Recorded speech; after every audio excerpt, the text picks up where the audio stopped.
Welcome back to This Week in Immigration. I'm your host, Jack Malday, Associate Director at the Bipartisan Policy Center. In this week's episode, BBC Senior Advisor Theresa Cardinal sits down with Wendy Edelberg of the Brookings Institution and Stan Veuger of the American Enterprise Institute to discuss their latest research, immigration policy, and its macroeconomic effects in the second Trump administration. We explore how immigration policy decisions could shape the broader economy. Stay tuned.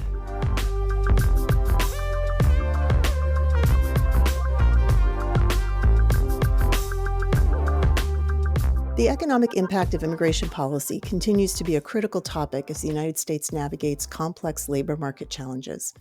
Recent research explores how immigration policies during the second Trump administration have influenced the broader economy, affecting labor force growth, productivity, and fiscal outcomes. To help us unpack some of these findings, we're joined by two of the authors of a recent report, Wendy Edelberg, who's a senior fellow at the Brookings Institution, and Stan Veuger, a resident scholar at the American Enterprise Institute. Wendy and Stan bring deep expertise in economic policy and immigration, and their research, done with Tara Watson, also of Brookings, offers valuable insights into how immigration shapes macroeconomic trends and informs future policy decisions. So welcome to the podcast, Wendy and Stan. Happy to be here. Happy to be here, Theresa. All right, so first, let's start with an overview of your work in this area. So you guys have been looking at this linkage between immigration and economics for a few years now. What's the major relationship you see between the levels and types of immigration that happen in the United States and the overall economy? Who wants to start us out? Yeah, so I'll start. So let's just talk basic facts, which is that immigration has been a driving factor of why we have had population growth for a long time. And so because immigration matters immensely for population growth in the U.S., that means it matters immensely for labor force growth. And labor force growth is one of the key factors that creates GDP growth. So at the most basic level, because we have immigration, we grow faster. And in the years in the Biden administration, we had a surge in immigration. And so we looked carefully at that and thought about how that was turning into faster labor force growth and thus faster GDP growth. And now we are thinking about that on the reverse side as immigration is much, much lower. So, Stan, let's ask you about these levels of immigration that Wendy talked about. We had large increases in immigration during the latter of the Biden years. We're seeing at least less people coming in at the U.S.-Mexico border. What effects are you seeing and or estimating on the level of immigration during the second Trump administration compared to those previous years of Biden and maybe even the previous Trump administration? Yeah, so as you're saying, we're seeing reduced inflows at the southern border. We're also seeing a number of legal pathways getting cut short. The refugee resettlement program, the humanitarian parole program for Cubans, Haitians, Nicaraguans, and Venezuelans, and maybe some reductions really in every legal pathway. So combined, that makes for a pretty dramatic decrease in that migration during this calendar year, 2025. So just those legal programs that I just mentioned during fiscal year 24 brought in about 500,000 people. Then you add in the border, you add in maybe more people leaving, more deportations, and you see a pretty significant slowdown. What we estimate for 2025 is a reduction in the growth of GDP of about 0.3 to 0.4 percentage points. So that's relative to last year. That's a pretty big effect. It may not sound, super impressive to people, but if you're looking at forecasts of GDP growth for this year, that would be the equivalent of about a third of the growth in the economy, or maybe a quarter. If you compare it to the impact of the reconciliation bill that just passed, so the most optimistic estimates are of about 0.5 percentage point over 10 years. The most pessimistic ones are also of about minus 0.5 percentage point over 10 years. And so if you put it in that context, to the extent that we have policy levers that can really control GDP growth, this is really a big reduction.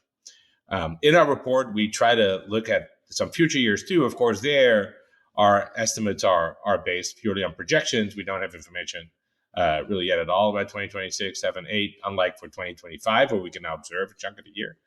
But there, we certainly for 2026, we expect net migration to be quite low, and then we expect it to rebound a little bit in 27, 28. What assumptions have you made both for 2025? You mentioned some of the specific programs that the Trump administration has ended and the declines at the border. But when you kind of project out, particularly for next year, you're talking about, are you estimating the number of people who are going to be deported or who may decide to self-deport? Are you looking at other changes to legal immigration, such as visa categories that might impact? What kind of assumptions go into your overall? That's right. So that's exactly how we do it. So we really start sort of from the bottom up. So we look at visa category by visa category. In some cases, we will look at the experience from the first Trump administration and say, look, this is the extent to which numbers were reduced back then. Imagine if they are even more restrictive. What is a reasonable change? In some cases, we just look broadly at the historical experience. For example, recent arrivals have always been much more likely to leave the country than people who've been here for a longer period of time, right? And so one reason why, even in the absence of policy change, you'd expect more people to voluntarily depart now or next year is just because we have such an enormous group of recent arrivals now.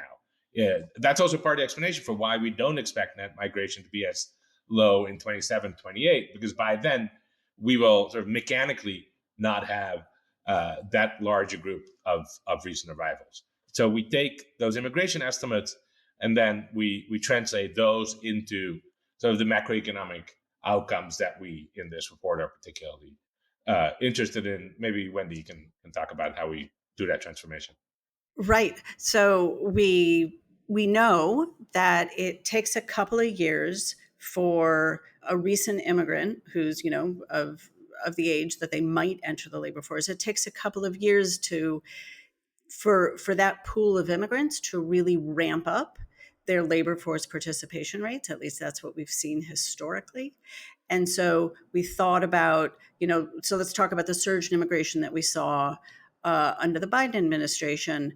We thought about how long it would take those folks to ramp up their labor force participation rates and what that would mean for labor force growth and what that would mean for employment growth. This is really key because, each month we get an employment report and we see how many jobs on net were created in the previous month. And that number on its own, without any context, is actually pretty meaningless. Like, who knows if 100,000 is a good number or a bad number? You need something to compare that to. And so a really important number that observers of the employment report keep in mind each month is, what is a sustainable pace of employment creation that our labor force, that our economy could manage month in and month out without putting unwanted upward pressure on wages and prices and inflation, et cetera. And we call that, maybe it's potential employment growth, benchmark employment growth, but it's a really key number to know whether month in and month out, the payroll employment number that the BLS puts out, whether or not that's a good number or a bad number. And before the pandemic, a lot of people were, looking carefully at what was happening with the aging of the population. And, when people get to be, in their 60s and their 70s, they're much, much less likely to work. What was happening with how fast our population was growing. And it was pretty clear, this is pre-pandemic, that what was coming on the horizon was a slowdown in employment growth. We were just going to get fewer and fewer people entering the labor force and thus being employed. So benchmark employment, as I just described it, was thought to be perhaps 100,000 in 2022, maybe 90,000 in 2023, and maybe 80,000 in 2024. That was already in our expectations. Okay, now we get an immigration surge in the Biden administration. And, hold on to your hats, because that completely changed the world for labor force growth. And now, instead of those numbers I just described, we were talking about numbers that might actually have been as high as 200,000 a month. That is how much employment we could get on net each month without putting upward pressure on inflation. So the big punchline here is when you think about how much employment growth we were getting in 22, 23, 24, that was being powered by immigration. Well, now we're just traveling the downside of that mountain. And the abrupt, fall off in immigration that Stan just described is going to mean much, much slower employment growth. The numbers are going to, require like a whole different framework for thinking about how fast employment can grow in the US economy over the next several years. Yeah, and we're recording this on Monday, August 4th, and people who've been reading the news know that we had new job numbers last Friday, which were much lower than some people had expected. And they revised the job numbers from the previous 2 months way down. And that's caused a little bit of political stir from the Trump administration. But is it your sense that one chief factor there may be the significant decline in the workers available for new jobs? Yes, absolutely. And I think one of the reasons why the decline might have been so abrupt from the first part of the year to the more recent months is that we actually saw, so the slowdown, let me back up. The slowdown in immigration didn't just start in January 25. We actually saw a slowdown in immigration in the second half of 2024, and then a much sharper drop off in immigration when Trump became president. But what we also saw is that once Trump became president, there was a really remarkable increase in the number of immigrants who were requesting work permits. So a big swath of recent immigrants who are in this country legally through the refugee programs, through humanitarian, through, they're seeking asylum. In general, those immigrants are eligible to apply for work permits. And we were seeing, those numbers have been very high. Then we saw them come down just as immigration was coming down. And in January 25, those numbers went through the roof, and they stayed through the roof for a couple of months, which kind of makes sense intuitively. Like People are trying to get it, think if they thought the Trump administration was going to get rid of them, get your work authorization in now. Yep, now's the time. And also, if you're employed, it improves your chances, just intuitively, of being able to stay in the country if you're in front of a judge and a judge is deciding whether or not to deport you, if you're gainfully employed and blah, blah, blah. Okay. So my sense is that labor force growth was actually pretty strong in the first part of this year, still being powered by the surge in immigration, because of people who had come, in 22 and 23. They were just entering the labor force in the beginning part of the year. That wave, I think, crested in the first part of the year, and it has now crashed. Mm-hmm.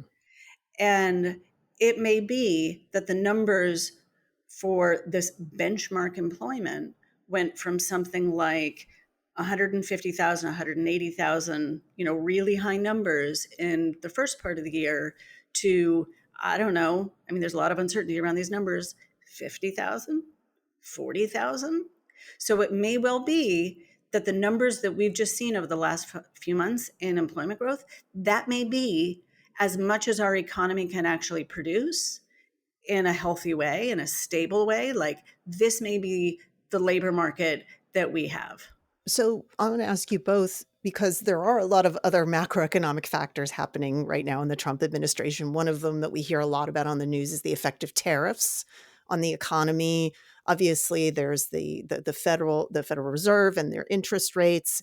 And Wendy, you were talking earlier about balancing labor market growth with the inflation. That is the thing that the Federal Reserve is focused very much on. Were you able in your research to try to figure out how to separate the impact of immigration on the GDP growth from these other factors like the tariffs, like the interest rates, or to Stan's point, the big, beautiful bill that just passed? How do you kind of, in your research, figure out what's related to immigration versus some of these other factors?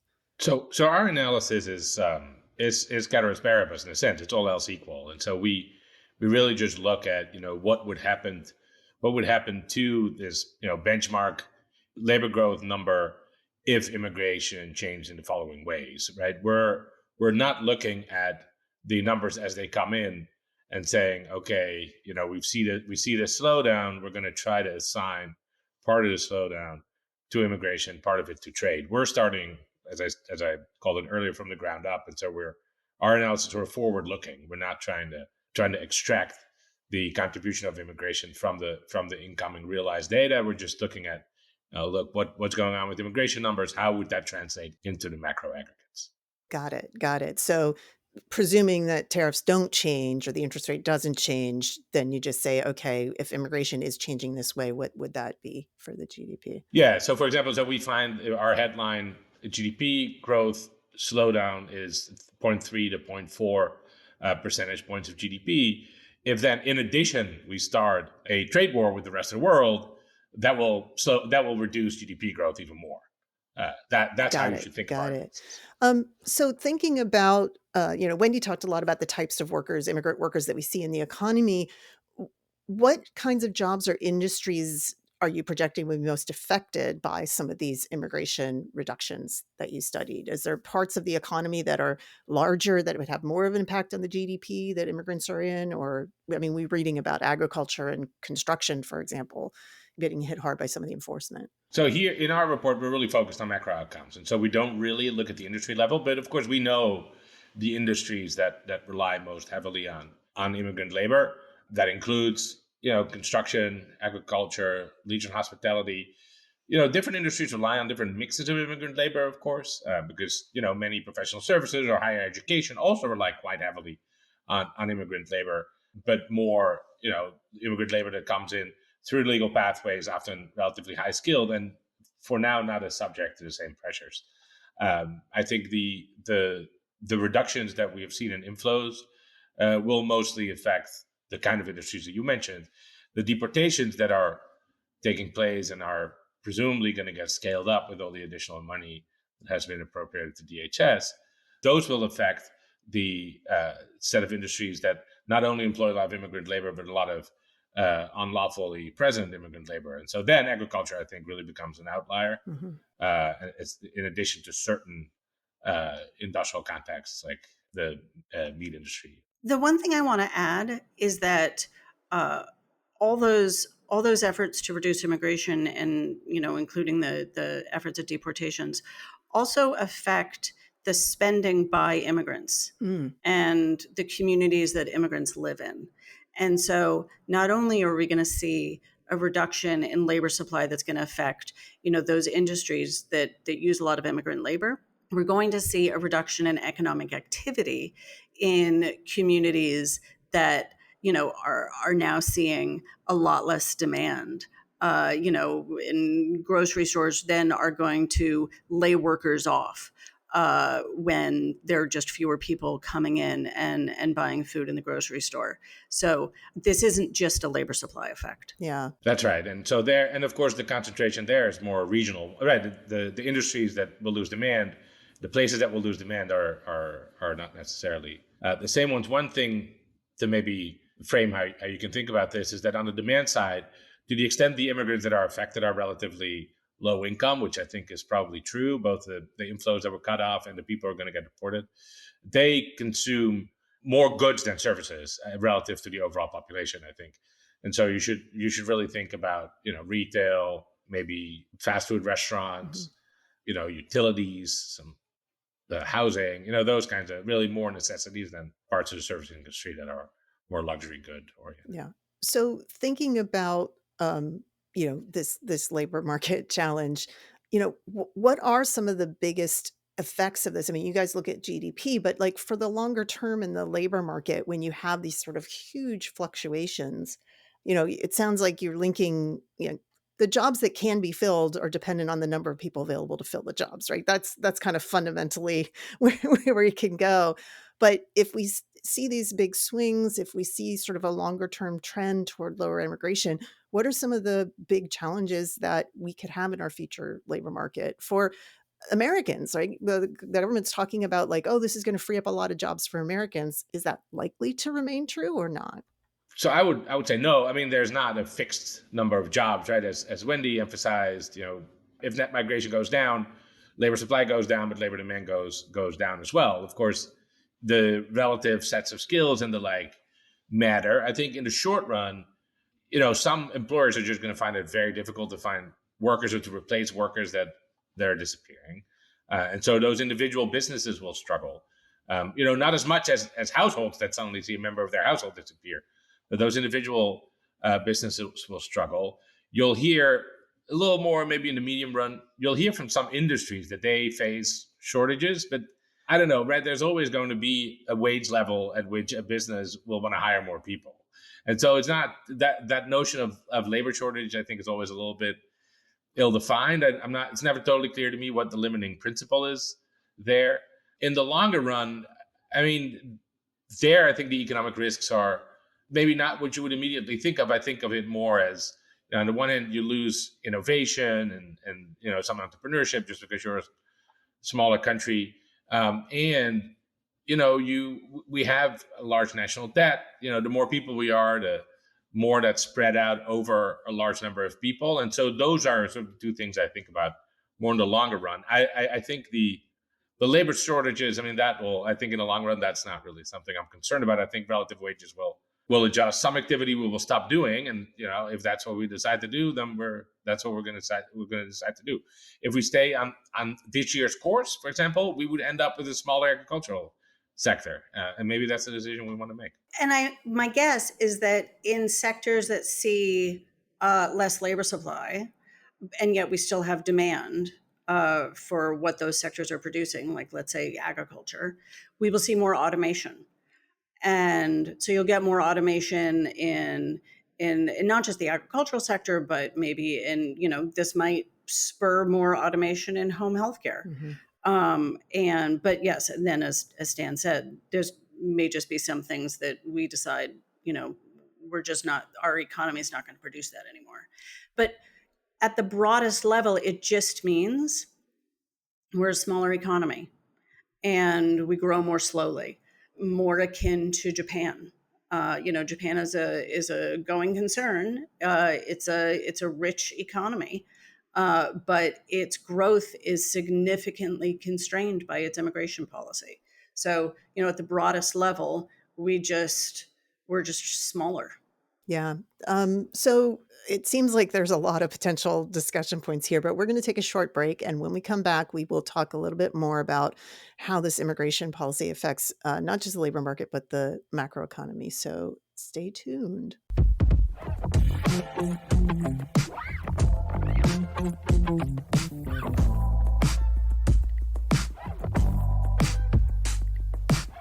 And we're back with Wendy Edelberg and Stan Veuger talking about how immigration levels affect the macroeconomy. So let me ask you about sort of policies. Obviously, you're looking at the changes from the Biden administration to the Trump administration, but thinking a little bit longer term, are there immigration policy reforms or economic strategies that you think the country should consider to mitigate some of the challenges that you have mentioned? I mean, Wendy said, if this is where we're going, we just have a smaller economy and that affects everybody slightly differently. But are there things that you say, this administration or Congress might want to consider if they're looking to change some of the dynamics you're projecting? I mean, I don't think there are a ton of things that I would support that this Congress or this administration would consider, unfortunately.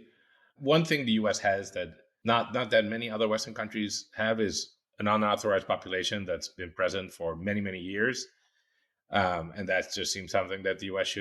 should solve one way or another, and have to give legal status to those people. I think many of them have lots of U.S. citizen relatives, have been here for a long time, are fully integrated into their communities. That seems like something that should be addressed. But as I said, I'm not super hopeful that's gonna happen. I agree with Wendy as obviously the descriptive statement is as if we let in fewer immigrants, we're going to be a smaller economy.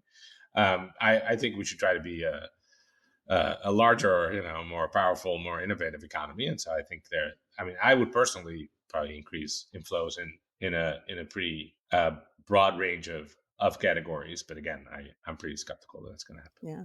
Wendy, what about you? What do you think are some of the things that... I mean, people who work on immigration have been calling for really ambitious immigration reform in the United States for many, many years. Many books are written that describe in detail a better immigration system. The Senate came really close, in 2013 from passing comprehensive immigration reform. And so there's no shortage of ideas, but there is a shortage of political will. I will say that it is possible that we so break our immigration system over the next few years, and people, in the United States watching this happen in real time become sufficiently horrified that actually spurs Congress to be able to take up immigration reform. As horrified as I am by what's happening, just the personal cruelty of it is what horrifies me. I think, there's a chance that this actually leads to better policy down the road. At least that's my hope. Yeah. So one of the things that has always been part of that conversation about reforming the immigration system, and this goes back to something Stan said, is what's the level of immigration we should have? And we've said this many, many times on this podcast, that the current levels of legal immigration were set by and large in 1990 in statute, have not been changed in all of those years. And they were set in 1990, not based on any sort of formula or estimate of need. It was a political transaction of how many people would vote for what level. And so that's what we're going to do. But if you could think about it from your economic perspective, what kind of framework would you suggest for figuring out the appropriate level of immigration? Stan, you said you think it should be much higher. Wendy, you talked about sort of an equilibrium. Is there like a minimum viable level of immigration that would support growth? Do you have any idea how you would kind of figure that out? What would you recommend there? I don't think so. I think economic analysis can get you only so far. Ultimately, It's political choices, right? We can say, the fiscal impact of certain types of immigrant is much more positive than of others. And so maybe the politicians will want more of those. Maybe there are certain immigrants that are more important to bring in for various national security reasons, maybe, some politicians will find it very important for families to be able to live together in the United States. I think all those considerations are important and entirely reasonable. Same goes for the considerations around the level of immigration, but they're ultimately political choices. I don't think economic analysis has much to offer there beyond informing the decision making. If you want to have what are the gains, what are the sort of economic gains? Like obviously every person who moves to the US from a much poorer country is going to see a pretty dramatic income gain. And so, there's surplus to be created there, but I think that's a pretty limited way of looking at things. The only thing I'll add is that demographers look at what's happening with fertility and mortality rates in the United States and project that population without immigration would probably start to decline. Actually, our population would literally get smaller year after year, putting aside immigration, within about 10 years. So, you could think about, then how much immigration do we need to maintain positive population growth? But, now that I've explained all of that, I'm going to say there's nothing particularly magical about positive population growth versus negative population growth. But, just want to throw out there that is one way that you might think about sizing. Like, okay, the bare minimum, to keep our population from shrinking, this is how much immigration we would need. Yeah. Or maybe we want to keep our population constant as a share of the world's population, right? Yeah. But again, it's a political choice. I know the National Immigration Forum a couple of years ago looked at what's the level of immigration we would need to keep the worker to retiree ratio. So if you're focused on Social Security's future, that could be one way to do it. So it sounds like you're saying, like, depending on what outcome you're looking for, you could set it anywhere. Different choices will have different economic consequences. Obviously, if we have a shrinking population, given how you described employment, that will definitely mean fewer jobs because fewer people to work, and probably a little smaller economy unless we somehow are able to automate many, many more things and our productivity rises substantially. I mean, those are the offsets, right? And the calculation, as I understand it, the non-economist. But these are things that everybody's interested in thinking about.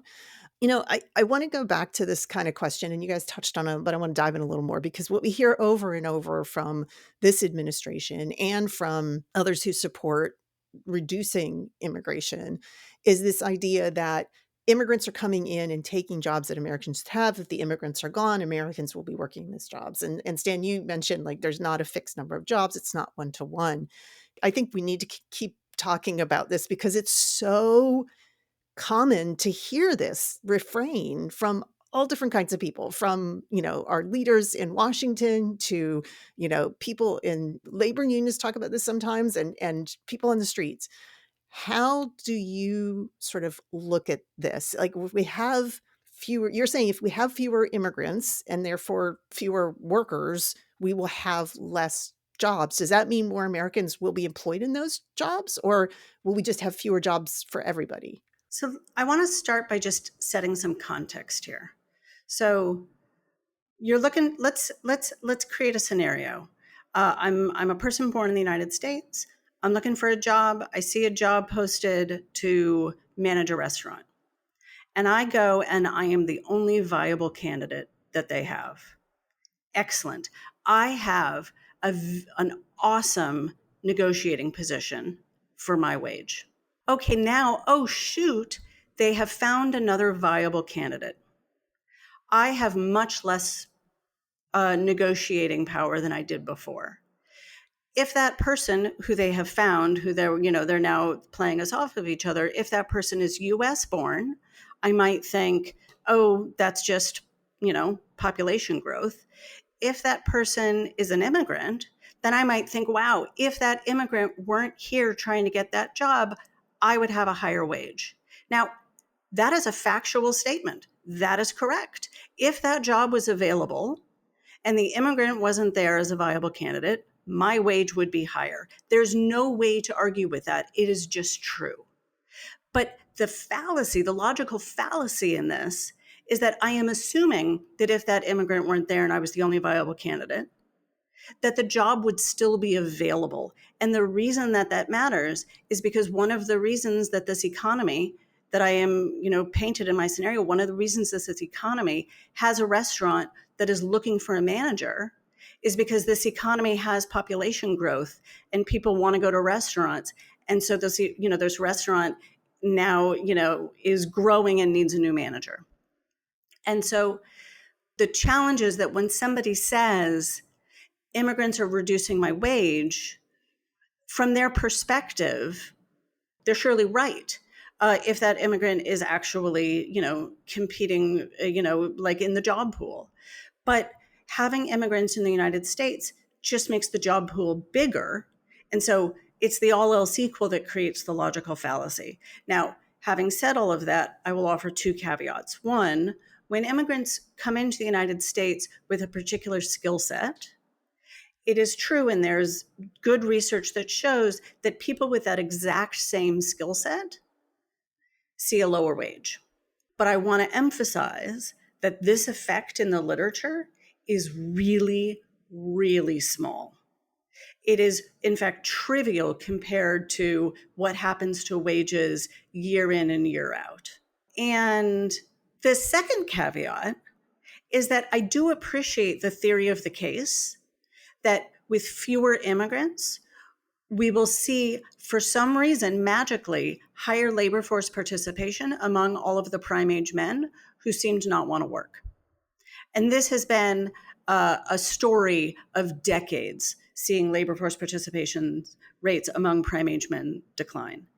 So it is possible, it is a theory, it could come true that as immigration declines over the next couple of years, and that puts some upward pressure on wages in certain occupations, that prime-age men who weren't working before now start working. That could happen. It would be a little surprising because wage growth has been actually quite strong, and that hasn't been enough so far to really get native-born prime-age men to work in bigger numbers. And I'm not sure that these folks actually want to work in the same occupations that we're seeing, that are going to get hollowed out. But I do appreciate that theory of the case. Stan, what's your thoughts about this sort of bigger picture? Yeah, I mostly agree with Wendy. I would maybe add a couple of things. A different way to look at the demand and supply ultimately have to equal one another angle is to just think about, is it really true that people in smaller countries are richer than people in larger countries? Because that's the logic that would follow logically from the idea that if you just remove workers, wages are going to go up, right? And so you would end up thinking, okay, well, that must mean that Belgium is richer than Germany because Germany has many more workers. If we remove a bunch of workers from Germany, we'll become the size of Belgium and our incomes will go up. That's just not how it works. It's not the case that there are decreasing returns to scale in population. The other thing I would say is that it is true that, of course, if you are in an occupation, you have very specialized skills, and immigration is very heavily concentrated in that occupation or in that industry occupation cell, then your wages can be very negatively affected, especially in the short run, right? Because in the short run, it probably is true that there's a number of jobs for economics PhDs, and if you have a large influx of foreign economics PhDs, of which in fact we have many, that puts some downward pressure on wages for economics, including Stan Veuger. Correct. Of course, without the presence of foreign-born economic PhDs like Stan Veuger, the demand for economics PhDs would rapidly decline as the years go by. So it's not totally clear how that works out in the mid to long run, but certainly in the short run, I think it's true that if you're in a group that directly competes with a sudden large influx of immigrants, you can be pretty negatively affected. So we talked a little bit in this sort of time frame, short run, long run. Your report looks out, I think, to 2027, maybe a couple of years beyond that. But one of the questions is like the short run could be really difficult for Americans and for immigrants if the economy is going to be sort of really quickly recalibrating itself for these kind of rapid ups and downs. Even if in the longer run, maybe further out than your report, things kind of come back to a more settled state. What are the things that could be done to mitigate some of those short run disruptions that could be difficult for a lot of people? What kinds of things would you tell policymakers to consider if this is the path we're on to kind of address some of those? I think it's easier to do the opposite thing, which is if there's a large influx of people, right? You can send additional money to localities that have to deal with a large. I'm not saying we do a good job at that, but that seems more straightforward than to just replace people where there are none. I don't really see how we are going to address that. I think there will just be, businesses firms that will go out of business. There will be, households that will suddenly have a big hole in their budget, and I don't know that we are in any way going to try and remedy that. I mean, you can bail out the farmers as we usually do when something happens to the farmers. I don't know that you can do that at a broader, more industry-wide level, especially because I think in agriculture we have because it's so heavily regulated and subsidized already, we have a pretty good sense of the finances of individual businesses and what drives them. I think it may be a little harder to do that across the entire retail industry. You could subsidize automation, I guess, in some industries, but that's not really a short-term solution either, right? That's not going to help anyone in 2025 or 2026. In the short term, the economic effects are there, but I don't want to overstate them. So it's true that individual businesses may see really significant economic effects. And as Dan said, I have absolutely no doubt that this will drive some businesses into bankruptcy. But the economic effects overall, like even at a county-wide level, are notable, but not the world will still be recognizable. And then if you even zoom out a little bit more and you think about a person in a community that actually has very little, very small immigrant population, yeah, they may go to the grocery store and see that meat prices are 7% higher than they were last month. But I don't want to overstate how significant those economic effects are relative to what I think people who may be listening to this are really sensing that like immigration policy has changed in the US in a way that, some people may be having emotional reactions to. I think the emotional reactions that people are having to the images and what's happening in their communities and what they know is happening to families that they know, I think that is at least one order of magnitude more important than the economic changes that we're talking about. Yeah, I would say that to Stan's point about how much politics involved in this, excuse me, that's more likely to drive the immediate political response, sort of what the public and the voters have to say than some of this economic stuff. But the economic stuff is important too. So last question I'm going to ask, if you are going up to brief a bipartisan group of policymakers tomorrow on your report, what's sort of the one takeaway that you want them to really understand as they're considering whatever policies they are considering? What's your key number one takeaway that you want them to have? What I usually emphasize is just how large the changes are on the inflow side, as opposed to the deportation side. I don't think people are fully aware of that. I also think there are a lot of lawmakers and policymakers generally who don't really understand the extent to which the legal side of the immigration system has changed and is being undermined, as opposed to what I think many of them think, as opposed to focusing on the deportation of people who are not lawfully present. Those are the kind of things that I try to tell people about. I'm not super optimistic about any actual legislation passing. I don't think pitching policy proposals is a great idea. It's in part also why we do these reports. They have a very different audience, I think, from most immigration policy work. We're targeting people, I think, on Wall Street a bit more, in some other work with Tara. She and I have produced expert testimony in lawsuits. I think the congressional route is not the only way to influence immigration policy making. Yeah, Wall Street's certainly paying attention to all this. Wendy, what's your thoughts? From my vantage point, I think the biggest misunderstanding is what kind of labor force growth we are in for and how to interpret the employment numbers that we're going to see over the remainder of 25 and then through 26 and 27.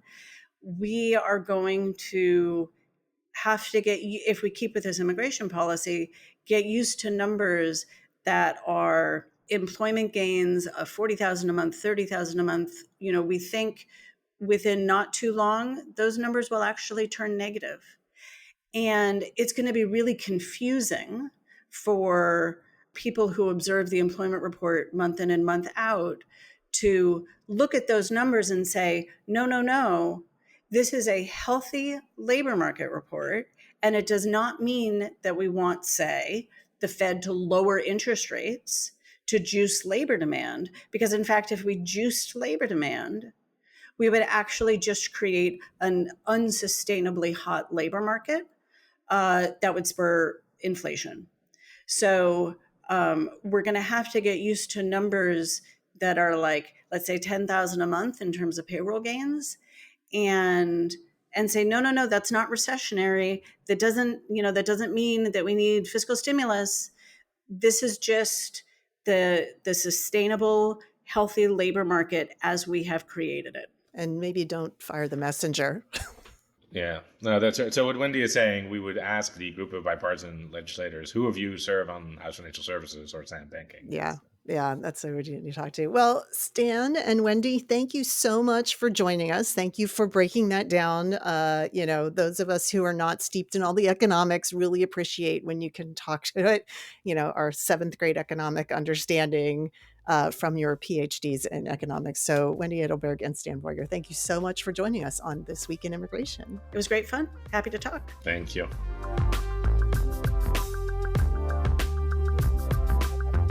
And that's a wrap on this episode of This Week in Immigration. Stay tuned for our next episode in 2 weeks. In the meantime, one last reminder to subscribe, rate, and review this podcast on Apple Podcasts, Spotify, or your favorite podcast platform, and share it with your friends and colleagues. You can also find more information on all the issues we discuss here on the show at bipartisanpolicy.org/immigration. You can follow the Bipartisan Policy Center on the X platform at BPC_bipartisan, and you can follow me at Jack Malday. Send your comments and feedback to us by email to immigration@bipartisanpolicy.org. I'm Jack Malday. This Week in Immigration was created and executive produced by Theresa Cardinal Brown. This episode was written by Theresa Cardinal Brown and Anna Lee. Audio editing was by Joshua Joe. Talk to you next time on This Week in Immigration.